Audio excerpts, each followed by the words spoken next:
استنى انت رايح فين؟ ما تقلبش. طالما انت وصلت للفيديو ده فانت شخص مميز. فالفيديو ده مهم جدا، هكلمك عن حاجة مهمة جدا.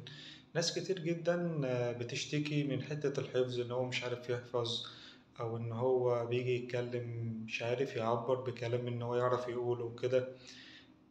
او بيشتكي بان طفله، ابنه مثلا او بنته، هم صغيرين ما بيتكلموش غير كلمة واحدة أو كلمتين. ففي الفيديو ده هتستفاد حاجات كتير جدا في نفس الوقت. مش هتندم إن أنت اتفرجت على الفيديو ده.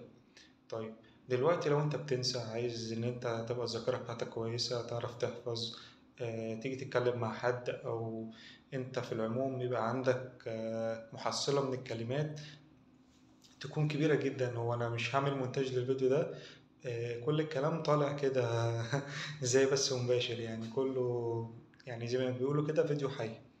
فبتكلم على طبيعتي عادي يعني. طيب، فاحنا دلوقتي هنتكلم عن حاجة مهمة جدا. انت عايز تحفظ، عايز يبقى عندك محصلة كلمات كتير جدا، فعليك بالقرآن. احفظ قرآن. حتى لو هتبدأ من جزء عامة، ابدأ من جزء عامة واحفظ قرآن. هتلاقي نفسك مع الوقت الذاكرة بتاعتك كويسة، عندك محصلة كلمات. القرآن مفيد جدا جدا جدا، ومهم جدا جدا. ده بعيدا عن الناحية الدينية، في الناحية الدنيوية القرآن بصراحة هينفعك جدا. زمان واحنا صغيرين كنا بنروح حاجة اسمها الكتاب. يمكن الجيل اللي طالع دلوقتي ما يعرفش الكتاب. كنا كل أجازة أو شخص في الدراسة برضو كان بيروح كتاب دوت ويفضل يتعلم قرآن.